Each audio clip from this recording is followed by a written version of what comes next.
Bom dia, somos do terceiro ano B e o nosso trabalho é sobre as alterações cromossômicas estruturais numéricas, no caso, a aneuploidia e a euploidia. As mutações cromossômicas podem ser classificadas em mutações numéricas, em que há alteração no número de cromossomos da célula, e mutações estruturais, em que há alteração na forma ou no tamanho de um ou mais cromossomos da célula. Os seres humanos apresentam 23 pares de cromossomos, sendo um par de cromossomos sexuais. Algumas vezes, o número de cromossomos em um indivíduo sofre alterações, configurando as anomalias numéricas. Podemos classificá-las, as alterações numéricas, em dois tipos: haploides e aneuploides. A aneuploidia é um tipo de anomalia cromossômica que altera a quantidade normal dos cromossomos presentes em um indivíduo. Elas podem ser tanto aditivas, representadas por 2n mais 1, quanto subtrativas, representadas por 2n menos 1, e podem ou não trazer complicações para a saúde dos seres afetados. No caso das euploides, a alteração também é numérica, porém ocorre em todo o código genético do indivíduo, afetando todos os cromossomos, de uma maneira linear. Já nas euploides, como já citado anteriormente, o problema ocorre apenas em um cromossomo. As alterações cromossômicas possuem dois tipos. A primeira seria estrutural, que é a perda de pedaços ou intervenções, ou alterações numéricas, que é a falta ou excesso de cromossomos nas células. O número de cromossomos varia de espécie para espécie. Nos seres humanos, existem 46 cromossomos nas células somáticas, ou seja, todas as células do corpo, exceto as reprodutivas. As reprodutivas, há apenas 23 cromossomos, que seria metade do número da espécie.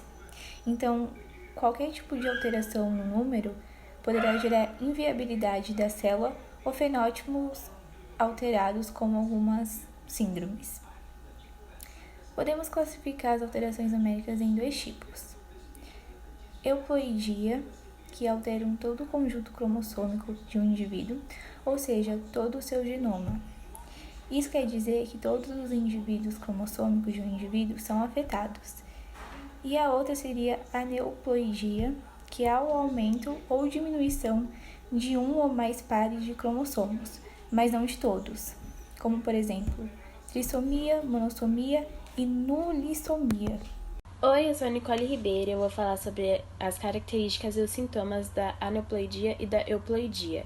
Existem três principais tipos de aneuploidia, que são a monossomia, nulissomia e a trissomia.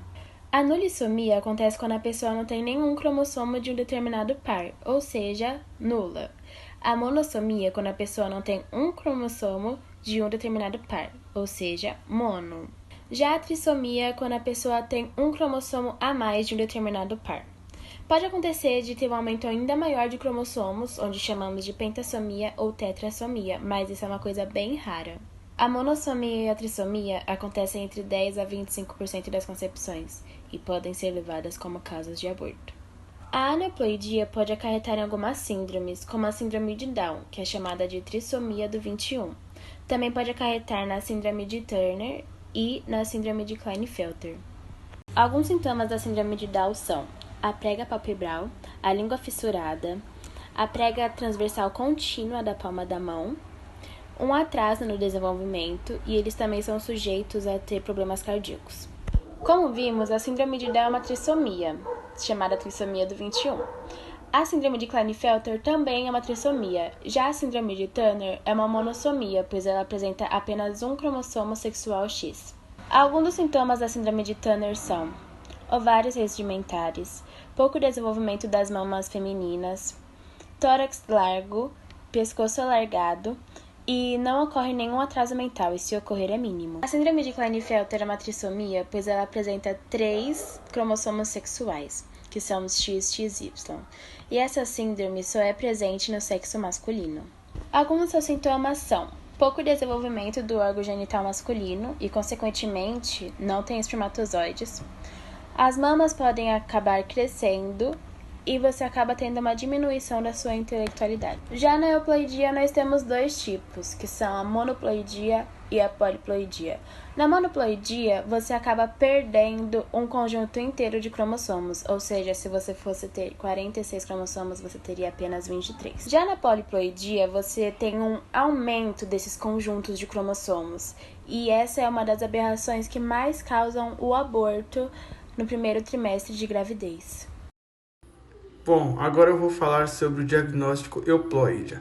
Ele pode ser diagnosticado de algumas formas. Uma delas é a fertilização de um óvulo anormal, que ocorreu na não desjunção dos cromossomos. Pode ocorrer ainda uma falha no zigoto, que replica seus cromossomos e falha na divisão, fazendo com que divisões mitóticas normais após esse evento levem um número errado de cromossomo. A euploide é gerada também por um óvulo que é fertilizado com 2 espermatozoides, chamado de dispermia.